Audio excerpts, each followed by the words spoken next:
Hi guys, আপনারা দেখছেন মানা অফিসিয়াল ব্লগ। কিছু জানার জন্য চলুন আজ আপনাদেরকে জানাবো হাওড়া ব্রিজ এবং দেখতে কত সুন্দর। আমি কলকাতা নানা রকম কাজ নিয়ে এসেছিলাম, সময় থাকতেই কাজ শেষ হয়ে গেল, ট্রেন রাতে, তাই প্ল্যাটফর্মের বসে বা স্টেশনে বসে করব কি, তাই ভেবে নিলাম যাই গঙ্গা নদীর তীরে বসে একটু সেই নদীর মজা নেব। কিন্তু মনে হলো না, তার থেকে ভালো হাওড়া ব্রিজ থেকে একটা আপনাদের জন্য ব্লগ করেই ফেলি। এই হাওড়া ব্রিজে নামলাম বিভিন্ন কাজ সেরে। এখান থেকে আমি সোজা গঙ্গা নদীর ঘাটে চললাম। আপনারা জানেন গঙ্গা নদীর ঘাটে বসতে বেশ ভালোই লাগে, খারাপ নয়, এবং প্রচুর ভিড়ভাড়। তাই ভাবলাম আমিও গিয়ে একটু বসি। শ্রাবণ মাস, বিকেলবেলা প্রায় 5:30 পৌনে 6টা, করি কি সেই রাত 9টা নাগাদ ট্রেন। চলে এলাম সোজা গঙ্গা ঘাটে। এখানে দেখি প্রচুর ভিড়। ক্যামেরা নিয়ে শুরু হলাম আপনাদের ব্লগ তৈরি করার উদ্দেশ্যে।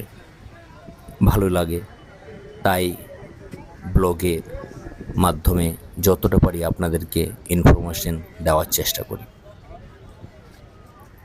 দেখুন, এই হচ্ছে গঙ্গা নদী।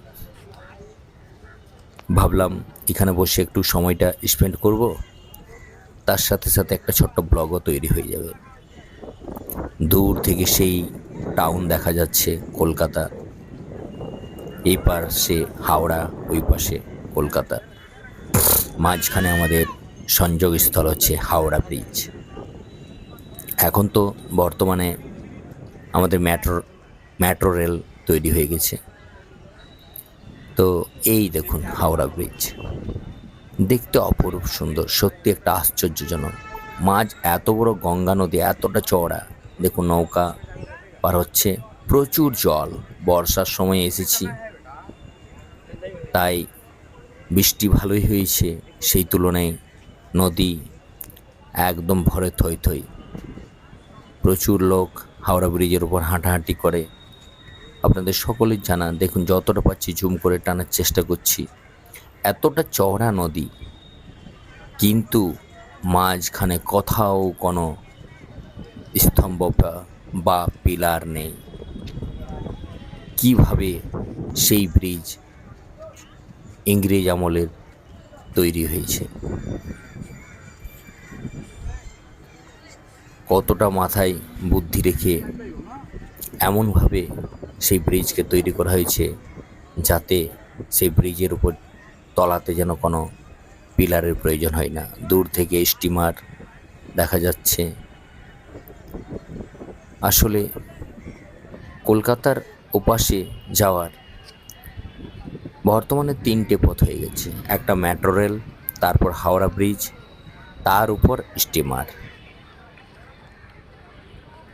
চলুন সময় কীভাবে কাটাই সে উদ্দেশ্যে একবার চললাম না বসে হাওড়া ব্রিজের দিকে। এখানে একটা মন্দির পেলাম, তাই মন্দিরের দর্শন করে হাওড়া ব্রিজের দিকে ছুটলাম। দেখুন হাওড়া ব্রিজ।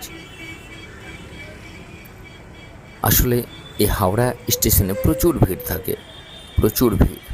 খুব সাবধানতা অবলম্বন করেই হেঁটে যাচ্ছি।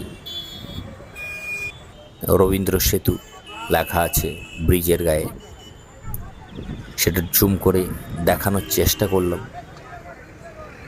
অতটা পরিষ্কার হয়তো হলো না। দেখুন এই হাওড়া ব্রিজ, খুব সাবধানতা অবলম্বন করেই আমি ভিডিও করছি, কারণ এখানে কিছু নিয়ম আছে, এখানে ভিডিও করা মানা। সেই ব্রিজের দেওয়ালে বা স্তম্ভের উপর লেখা আছে ক্যামেরা নিষেধাজ্ঞা। তো তবু আপনাদের জন্য একটু নিয়ম ভঙ্গ করে ভিডিও করলাম। ব্রিজের উপর থেকে গঙ্গা নদীর উপর যে সমস্ত স্টিমার চলাচল করছে সেগুলোকে জুম করে দেখানোর চেষ্টা করলাম। বেশ সুন্দর, ভালো লাগছে, খারাপ নয়। প্রচুর ভিড়, সবাই সেই বিকেলবেলা তো সন্ধ্যার সময় দাঁড়িয়ে আছে সারি সারি। তারই মাঝে আমিও এই ক্যামেরা নিয়ে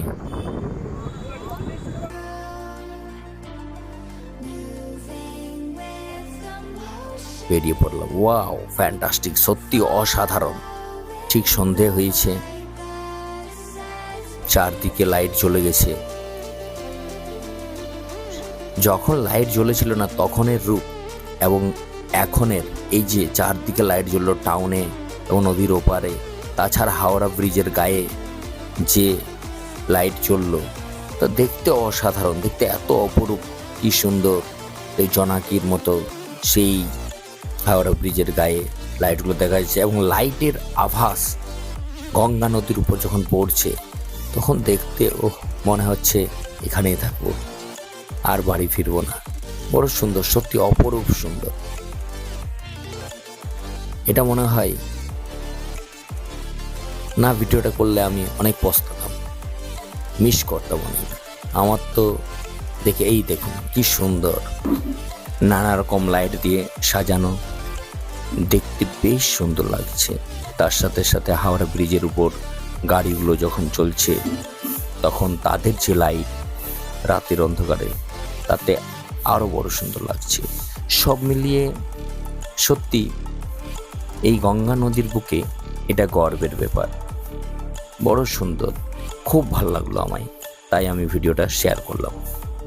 চলুন, ভিডিওটি যদি আপনাদের ভালো লেগে থাকে তাহলে অতি অবশ্যই লাইক, শেয়ার, কমেন্ট করবেন। অসংখ্য ধন্যবাদ।